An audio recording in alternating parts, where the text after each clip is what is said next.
Good morning student.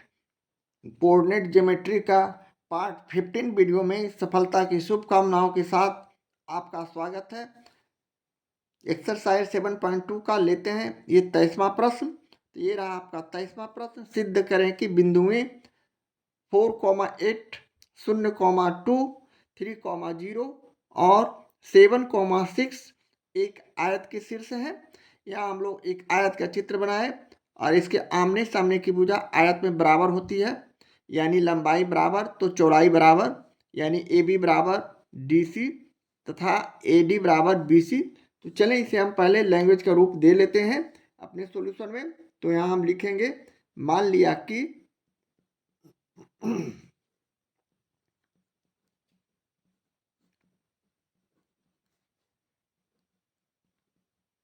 A B C D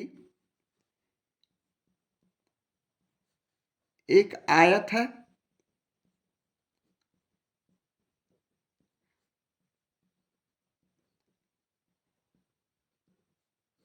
जिसके शीर्षों का नियामक या निर्देशांक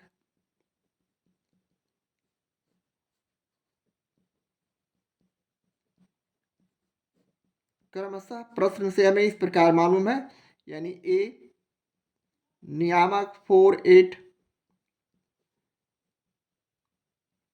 बी नियामक 0,2, सी नियामक 3,0 और डी नियामक 7,6। तो हमें यहाँ से अब मालूम करना है कि यह जो शीर्ष दिया हुआ है यह आयत है या नहीं। तो चलिए सबसे पहले हम लोग जानते हैं, चूंकि आयत के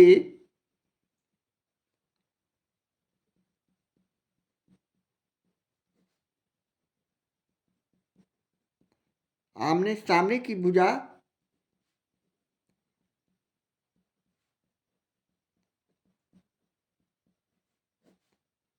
बराबर होती है, तो इस आधार पर हम ए बी बराबर डी सी या सी डी लिख सकते हैं और उसी प्रकार ए डी बराबर बी सी, यानी ए बी बराबर डी सी और ए डी बराबर बी सी। तो बारी बारी से हम इसका उसी तरह अपना सॉल्यूशन में इसे आगे इंक्लूड करेंगे। तो अब हम इस आधार पर ए बी बराबर डी सी निकालते हैं। तो दूरी सूत्र के आधार पर हम यहाँ उसी तरह ए और बी के नियामक पर ध्यान देते हुए यहाँ ए का नियामक में x14 और बी का नियामक में 0 है, तो हम यहाँ 4 - 0 यानी x1 - x2 हो गया, प्लस उसी तरह y1 - y2 यानी 8 - 2। इसी तरह राइट हैंड साइड में डी सी का नियामक को लिखेंगे, यानी डी और सी के नियामक पर ध्यान देते हुए 7 - 3 का होल स्क्वायर यहाँ हो जाएगा, x1 यहाँ 7 और x2 यहाँ -3 सॉरी, प्लस उसी तरह y1 - y2 यानी 6 - 2। डी सी का 0 है तो 6 - 0। इस तरह लिखने के बाद पुनः हम अगले स्टेप में इसके सॉल्यूशन को और छोटा करते हैं, यानी 4 - 0 तो 4 हो गया। इसी तरह 8 - 2 यानी यहाँ 6 हो गया, इक्वल टू 7 - 3 यानी यहाँ 4 स्क्वायर हो गया और यहाँ 6 - 0 यानी 6 स्क्वायर। अब हम अगले स्टेप में इसे और छोटा करते हैं, यानी 4 को 2 बार गुना करेंगे 16, 6 को 2 बार करेंगे 36। इसी तरह राइट हैंड साइड में 4 को 2 बार 16 और इसे भी 36 लिखेंगे। अब हम यहाँ 16 और 36 को जोड़ देते हैं, 6 6 12 के 2 हाथ सिले 3 1 4 1 5 यानी √52। यहाँ भी इसे जोड़ते हैं तो √52। अब बहुत ज़्यादा करेंगे तो यहाँ से हम इसे 2√3 √13 लिख सकते हैं, फैक्टर करके, गुणनखंड करके। इस तरह लेफ्ट हैंड साइड और राइट हैंड साइड हमारा यहाँ इक्वल आ रहा है, बराबर आ रहा है।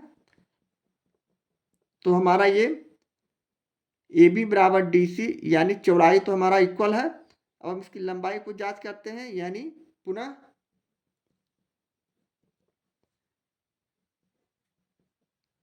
AD बराबर BC निकालेंगे, यानी उसी तरह A और D के नियामक पर हम यहाँ ध्यान देते हुए x1 माइनस x2 करेंगे। तो यहाँ A का नियामक 4x1 है और D का नियामक 7 है। उसी तरह y1 माइनस y2, यहाँ A और D में y1 8 और y2 6, यानी 8 माइनस 6,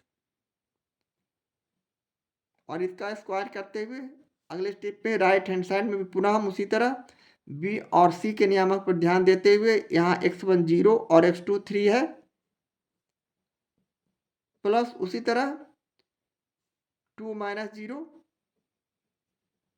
y1 यहाँ 2 और y2 0 रहने के कारण हम इसे 2 माइनस 0 लिखे, और पुनः हम इसे और छोटा रूप में लाते हैं, यानी 4 माइनस 7, तो यहाँ -3 हो जाएंगे।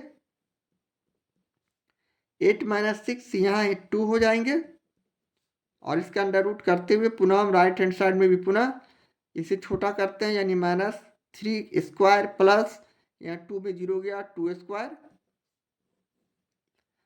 इस तरह पुनः हम इसे वर्क करते हैं, 3 का 2 बार गुणा करेंगे -3 को, तो ये +9 और ये +4 हो जाएंगे। इसी तरह ये भी 9 और यह भी 4 हो जाएंगे।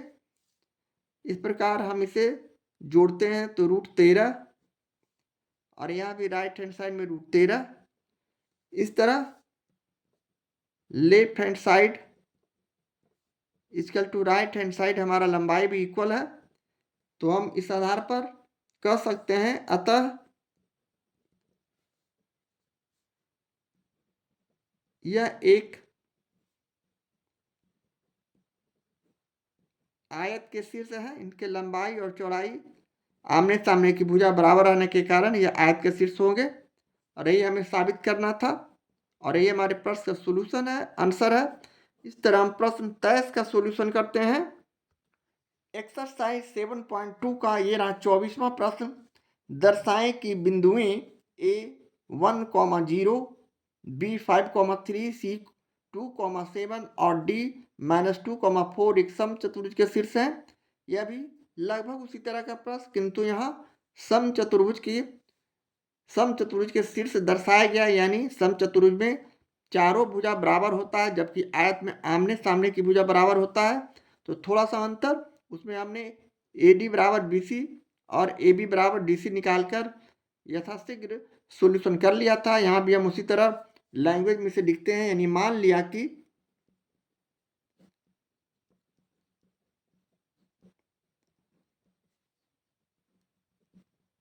ABCD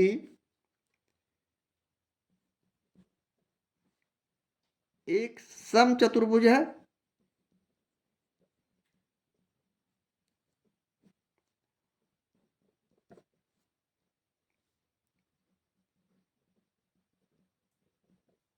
जिसके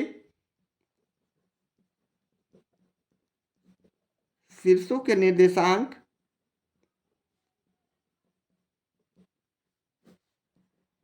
क्रमशः यहाँ हम लिखेंगे, यानी A नियामक 1 0, B नियामक 5,3, उसी तरह C नियामक 2,7 और D नियामक -2 और 4 प्रश्न से हमें यहाँ मालूम है। अब हम यहाँ से लिखेंगे, चूंकि समचतुर्भुज के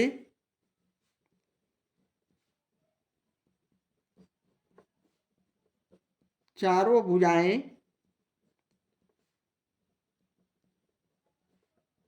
सम होती है, इसलिए इस आधार पर ए बी बराबर बी सी बराबर सी डी बराबर डी ए या ए डी लिख सकते हैं। तो हम यहाँ से बारी बारी से दूरी सूत्र से सबसे पहले ए बी निकालेंगे, यानी ए और बी के नियामक पर हम ध्यान देते हुए यहाँ x1 1 और x2 5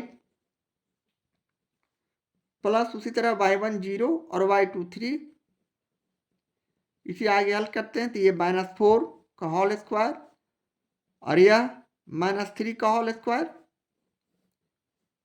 अब हम इसे आगे हल करते हैं तो ये 16 और प्लस ये 9, यानी ये 25 का वर्गमूल हम 5 लिख सकते हैं। इसी तरह पुनः हम बी सी निकालते हैं, यानी बी और सी के नियामक पर ध्यान देते हुए दूरी सूत्र का उसी तरह इस्तेमाल करेंगे, यानी x1 यहाँ 5 और x2 यहाँ 2, उसी तरह y1 यहाँ 3 और y2 -7 लिखते हुए होल स्क्वायर करेंगे। अब यहाँ भी इसे हम घटाते हैं 5 में 2 तो ये 3, जबकि 3 -7 है तो यहाँ -4 का होल स्क्वायर। अब हम इसे आगे हल करते हैं तो 9 और ये 16 हो जाएंगे और इसे जोड़ने पर √25, जिसे हम वर्ग करके वर्गमूल निकाल कर 5 लिख सकते हैं। इसी तरह पुनः हम सी डी निकालते हैं, अर्थात सी और डी के नियामक पर हम यहाँ ध्यान देंगे। यहाँ x1 2 और x2 यहाँ -2 है, इसका होल स्क्वायर करते हुए प्लस उसी तरह y1 यहाँ 7 और y2 यहाँ 4 है, यानी 7 - 4 का होल स्क्वायर। और इसे अगले स्टेप पे ब्रैकेट के बाहर माइनस है, अंदर का चिन्ह चेंज करते हुए +2 करते हैं, यानी ये 4 हो जाएंगे और 7 में -4 चला गया तो 3। इस तरह हम कैलकुलेशन पर ध्यान देते हुए अगले स्टेप पे इसे 16 और +9 लिखेंगे और ये हो गया √25, जिसका वर्गमूल हम 5 लिख सकते हैं। अब हमारा अंतिम भुजा डी ए या ए डी कुछ भी लिख सकते हैं। अब यहाँ डी और ए के नियामक पर ध्यान देंगे, यानी -2 यहाँ x1 हो गया और यहाँ -1 x2 हो गया। उसी तरह y1 यानी 4 - 0 का होल स्क्वायर। अब हम इस आधार पर पुनः इसे -2 और -1 को जोड़ते हैं तो -3 का होल स्क्वायर। इसी आधार पर +4 में -0 गया तो 4 का स्क्वायर, यह भी हो गया 9 और यह भी हो गया 16, 3 3 9 4 4 16 होते हुए इसे 25 लिखेंगे और यह भी 5। इस तरह हम लिख सकते हैं। चारों भुजा हमारा यहाँ बराबर आ चुका है, यानी ए बी बराबर बी सी बराबर सी डी बराबर डी ए, जैसा कि यहाँ 5 5 5 आया है। और अतः हम इस आधार पर कह सकते हैं यह एक